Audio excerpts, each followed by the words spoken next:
Reddit by Reddit recap. Have you ever, correctly, had a gut feeling to dislike someone who, on the surface, was a cool person that everybody else liked? Apparently, when I was 4 or 5, my grandma introduced me to some new boyfriend. Everyone liked him, but I would have nothing to do with him. Wrinkled my nose, wouldn't be left alone by him. I guess he just came into her apartment one day and walked at her with something behind his back. Said nothing. She got an eerie feeling and said, "Are you going to kill me?" With a dead-faced stare he came at her. She managed to jump over some furniture and get away. She's always been in great shape, running 3 miles a day until age 80. She got somewhere safe, called the police and never saw him again. Some girl started talking to me on the bus ride home. I thought there was something off about her, but my parents, who are inherently optimists, told me to be nice and hang out with her. They even invited her over for dinner a few times. She lived about a 4-minute walk away from me, so it was hard to come up with excuses not to hang out. We eventually hung out a few times and I found out that she was a foster kid and had gotten bounced around a lot. She was also on a lot of medication for bad joints, bipolar disease and a few other things. She was almost 18. Well, anyway, turns out she was having an affair with the father and they plotted together to kill the mom so that they could be together. They made sure to plan it during a time when the dad was out of town. The girl ends up stabbing her foster mother to death and the family's biological daughter is the one to call 911. They put the 911 tape up online and it was the worst thing I've ever listened to. TLDR, strongly urged by my parents. Previously, forced to hang out with a girl on my bus. She ends up having an affair with her foster father and stabbing her foster mother to death because the dad convinced her to. Their 14-year-old biological daughter witnessed the whole thing. A few years ago, when I was still in college, I took a summer job at a movie theater. I met a lot of really cool people there, including myself, but there was this one guy who always gave me the creeps. We'll call him Drew. He was friends with almost everyone, including myself, and had been for years. We'd attend the same parties and he'd do all these little things that would feel like red flags to me, but apparently not to anyone else. Fast forward about a year. I no longer work there. Iso and I have been together for maybe a year, and he has been promoted to manager. Drew has also been promoted to supervisor. It should be noted that there were a lot of teenagers employed at this theater. One day, 2 of the younger girls come into the office. If they were 18, they were only just to talk to Miso. They tell him they're sorry because they know Miso is friends with Drew, but they have to tell him something. The younger one tells him that a few weeks prior, she was sitting alone in the break room, eating her lunch. Drew walks in and says to her, "Do you touch yourself?" She doesn't answer. He says, "Because if not, you should." I think he said more, but Miso is so furious when he told me that story that he was having trouble telling it. Miso fills out the report for the poor girl and passes it on to the GM, who then informs him that Drew had 5 counts of SUAL harassment on his file already. But corporate loved him, so they could never fire him. Miso never spoke to Drew again. Last I heard, he was fired, removed from his job at a brewery by security for SUAL harassment. Many of our other friends are still very close with him. I don't understand it, but I'm just thrilled to have that creep out of my life. My mom was a single mom and did the best she could. However, she thought it might be better to leave me with a neighbor than at home alone. From the age of 6, I pleaded with my mom to let me stay home alone until she got home from work, that I would be okay. My intuition was right. The neighbor was convicted of multiple murders of single mom 1 and 2 towns over when DNA evidence came into being. He only liked to date and kill non-obese women. Fortunately, my mother was fat. Your mama so fat, she survived and lives a happy life. My sister's boyfriend. I just immediately found him to be very fake and disingenuous. But the rest of the family loved him and we found him very charming. He owned a running store franchise that was more successful than the original store and was also doing well trading on the stock market. He sold the store back to the owners for a ton of money to focus on the stock market. But this was around the time of the market crash. So to help with that, he worked at the store as a salesman.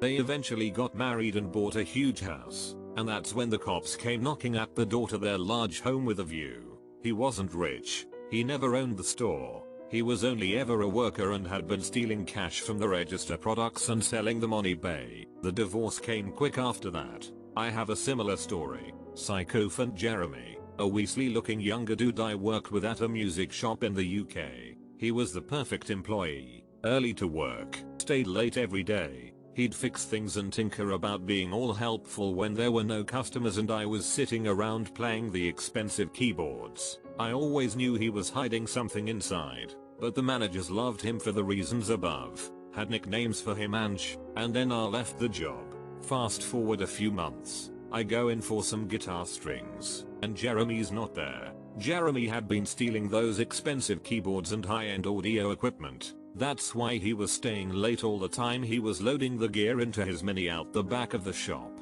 He'd been at it for ages. He got sent to court and last I heard he was paying back incremental installments of thousands of pounds worth of stolen goods. He got caught because he had left his eBay account logged onto the manager who loved him's computer, and all the gear on there tallied, in reverse chronological order, with the stuff that had been going missing. That was my chance for an I told you so. But Gordo looked hurt enough by it all already. My stepdad, on the surface, he seemed like a good guy, went to church twice on Sundays and once on Wednesday, always helped out when someone needed help, whether it was something as simple as loaning $5 to something as complicated as roofing a house, had a good paying job, refused to smoke inside the house. When him and my mom went out on dates, he always made sure to bring home food for all of us, and toys for the younger kids, would randomly take everyone out to dinner, or to the theater. Despite all of that, I disliked him from the moment I met him, even before he showed interest in my mom. People told me I was being paranoid, not to worry about. Fast forward a year, him and my mom are married. I just got a job and was waiting on my first paycheck to move out on my own. My manager gets a frantic call that I need to come home pronto. My stepdad had been secretly spending all of our bill money on pot. We were about to be evicted. The power had already been disconnected. Water service was about to be. And stepdad tried to kill my pregnant mom. The girlfriend and I used to work at the same ski hill, and the place was pretty much full of seasonal employees. Revolving door status. Anyway, she got this new dude in her department that everyone thought was a super nice guy. I did not trust him. There was just something about the way he talked to female employees that just seemed weird. He was trying to gain their trust way too quick. I made my sentiments known to my girlfriend and other friends and they thought I was just being jealous or something. I worked part-time out of town at the time, and he'd always ask me what days I was gone. It was weird. He also didn't have a car, so sometimes my girlfriend would give him a ride home and he'd ask her to hang out at our place when I was out of town. She declined. So at the end of the season, a female friend of ours and this kid decide to rent a place together. They weren't dating, and as they're in the final steps, federal marshals show up and arrest him. Turns out he had been on the run for over a year for kidnapping and raping a girl in a different part of the country. His family had been helping him, and he took the name of his brother while on the run. Filling out the housing application somehow tipped off the marshals. Trust your instincts. Kind of related, not a person but a dog. Years ago I had a GF who lived at home with her sister, parents, 3 dogs and a cat. One of the dogs was a big goofy lab that loved everyone. I mean everyone.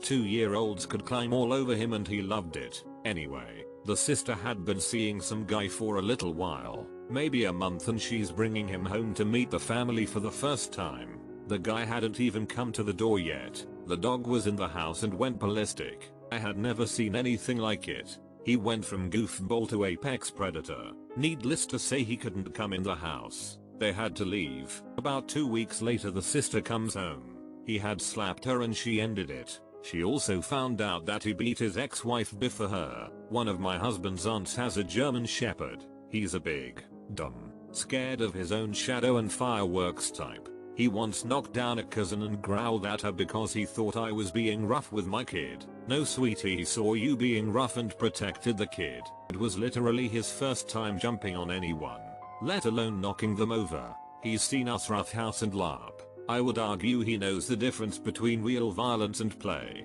He's a good dog and always get table scraps from me now. and cuddles when there are fireworks. A pastor who was involved in the community outreach program for a prison, which I volunteered to for the first time, seemed very friendly on the outside but seems really creepy to me. He kept putting his hands on my shoulder on that day and got my number from one of the volunteers and called me non-stop that night to say he is lonely and wants to talk. I was 14 at the time. We moved into a new house in upstate New York. We were being neighborly and talked to a guy across the street. He had 5 kids, no wife. He also had multiple neighborhood kids playing in the yard. He told us we can always send ours over. He gave us both this horrible feeling, so we smiled and gfo. About a year later my wife told me, I was in Kandahar, that his kids were taken from him. He had been doing inappropriate things with them at least ever since his wife died. One of my brothers was dating this girl, and everyone else had met her several times before I did since I was off at college. So the first impression I get of her is when she shows up at our house and just walks right in. Doesn't knock, doesn't let anyone know she's in there, just walks herself inside and sits on the couch. So then when I come down the hallway into the living room, she had this super vapid smile on her face. I just had this weird gut instinct that she was hiding something from everyone and was going to fight to the death to keep it hidden.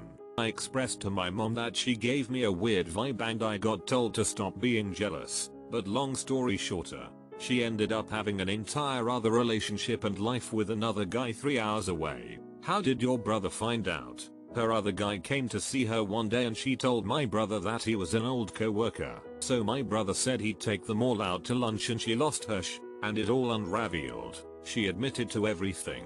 From using my brother for money to having this whole relationship for their entire relationship. When I was a boy, 7-8, at a coffee shop I would go to with my parents frequently, there would often be a middle-aged Asian woman hanging out. She was a regular. The baristas knew her. My parents were friendly with her. Sometimes I would play board games with my parents and her. She gave me the creeps, but I couldn't pinpoint why. My parents knew I didn't like her much but not the full extent. Anyway, the very first time I was with her without my parents there, they were starting the car or something like that. She tried to get me to come back to her house. She wouldn't take no for an answer and got pushy. When my parents came back I told them what happened and we never went there again. Best comment of the day. My sister lived like a gullible hippie on an island community with her 2 kids, boy and girl about 7 to 9 years old.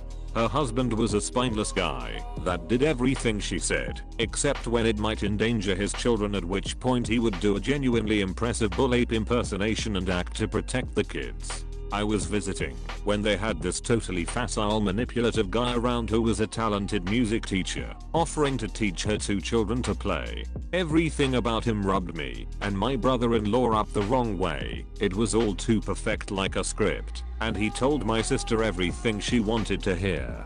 The whole time refusing to look me or my brother-in-law in the face, but oh so smoothly making it look like an accident. My sister is the most suggestible fool of a woman, and was over the moon about the chance for cheap music lessons for the kids, and agreed with every suggestion he made about where the lessons would be. My brother-in-law and I frowned at each other. He was going to begrudgingly let it happen. When the guy left, I simply said, "That man is a child molester. He was grooming you and the kids, and the only way he should be allowed to teach them is with one of you present." Total screaming fit from my sister, and I just looked at my bro and said, "You know I'm right, mate, don't you?" He suddenly manned up and told her the subject was closed. Less than a year later, the scumbag music teacher was arrested for molesting 4 separate children on the island, one of whom was a handicapped kid.